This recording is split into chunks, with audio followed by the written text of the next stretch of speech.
This is the air expeller. Listen to the sound of the air rushing out, going up the pipe to the roof where there's a machine on the roof sucking the air out. This is the bathroom. And that's never been turned on since the Harker turned it off in 2008. Now their job was to renew the bath and hand basin, not to knock out this wall. They're going to knock out the wall. There'll be no place for my handrail or mirror or to hang my clothes. And we've got all this humidity coming out of the bathroom into the flat and causing high humidity. And you can see where the moths have eaten my carpets all over my flat because of the high humidity. Now, the reason it's not over 70 is because I have my own central heating or ventilation system.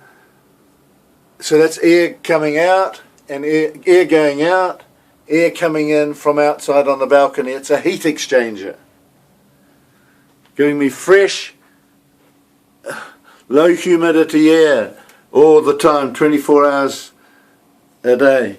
Now here's the toilet. The smells have to be sucked out. There are no windows, so it has to be sucked out. Now they turned it on 3 weeks ago and now it's off. Listen, not a sound.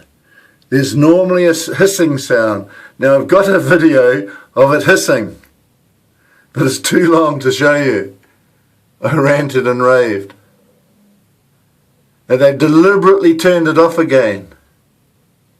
So that's a health hazard, Sally. It's a health hazard because the spray, there's some poo there. Now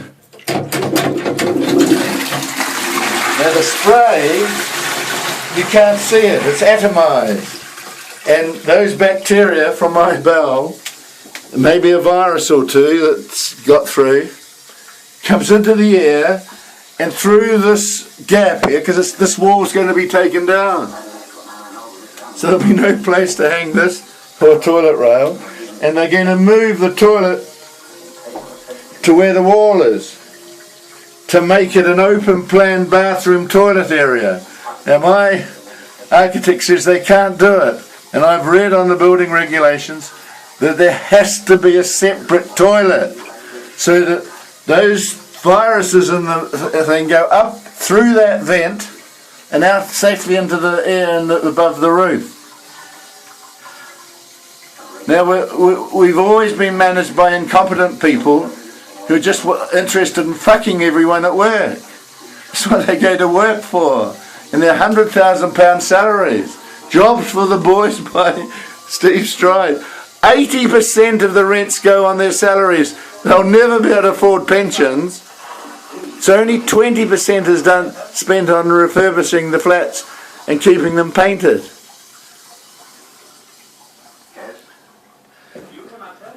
So now they're going to, instead of renew the drying rooms, putting new dryers in, we had 6 dryers in the 2 drying rooms, they're going to have community rooms. They've just kicked out everybody, so there's never going to be a community here again. There's been a community here since 1968 when they built it. So I can't dry my clothes in the drying room. I've got to have this here for since Sunday. And I do my ironing on a Tuesday when it's dry. And in the summer I put it outside. This is no way to treat people. Not to replace the drying room and turning it into playrooms.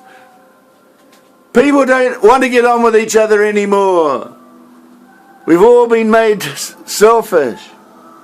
So I required damages of £100 a week since 1986 when they stole the dryers. When Tower Hamlets took over from the GLC, they stole the dryers out of the drying room. So there's my air going out of the... Luckily I can get rid of the humidity because I've installed a machine here. You can see the pipes going in and out of the flat. And can you see the machine at the back there? It's a heat exchanger. There it is, the heat exchanger. Can you see that? Tied onto the roof. So if they decide to pay for me to rent somewhere else, I'll have to take that and fit it in my new flat. I can't afford to do it. It cost me $3,000 to have it installed. So I didn't get the smoke and the pollution from the motorway below. So this is what you've got to do to improve the flats: is seal the balcony with sliding glass so it can be open in the summer. And so then you can grow plants. They're going to have water going into this trough all the time. They're out of their heads. It'll wash away all the nutrients in the soil. Anyway, when it freezes, the plants die because the roots get below zero. In the soil and the ground, the earth never goes below 4 degrees, so the plants survive the winter cold. Even with snow, the roots are not freezing. God, you're incredible incompetence. It's not your building, Parker. It's my building. It's the tenant's building. It's the leaseholder's building. You're the freeholder. You just get ground rent, and it's your job to do the flats up between lets. Well, let me make a suggestion. So listen to the noise from the motorway. It's 90 decibels. And you can put an app on your phone and you can measure it.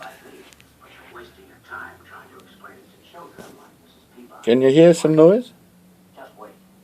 Let them find it out for themselves. Fitzgerald pulled you out, I did. Sorry about the TV's on. How long were you in the hospital?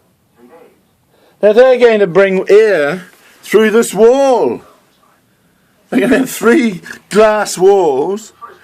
Now this window here opens and swivels. You can see the swivel mechanism. Can you see it? The lighting's not very good. So you can wash that dirt off the window. The arca's not going to climb up an abseil and clean our windows. You have to be able to do it yourself. And we've got fan lights here, so we can open this fan light and clean the fan light below. And I paint my walls by reaching around. They're going to just have sheets of glass and aluminium frames, not wood. The frames will let in the sound, the vibrations, and not stop the sound. Look at that. See the depth? It's 100 centimetres, 10 centimetres from the outside glass to the inside glass. We've already got double glazing, but you need 100 millimetres of air gap to stop the sound. I've had to do it myself because they wouldn't give me my share of the Highways Agency grant that was wasted on all the other flats. I didn't let them touch my windows. These are the original. They're clad in steel and asbestos panels. But I've built a new wall against the original wall and insulated it with mineral wool. So I keep the heat loss as well.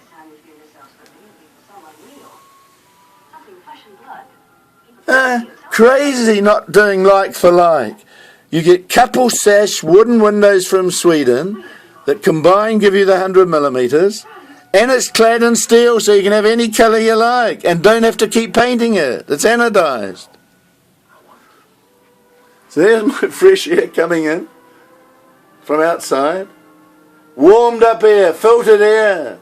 I've got an ioniser in the intake to zap out the particulates. But there's going to be an air vent here with cold air coming in, full of pollution. They think they're going to sell the flats, spending all this money replacing the plastic walls. Of course, they have to replace the plastic walls, but not with sheets of glass. And one panel, an air intake with no heat exchanger in it. It will just let in cold air. It won't warm the air up. Now, I think they're going to have a heat exchanger in the living room because the windows won't open. There's going to be one above the door here.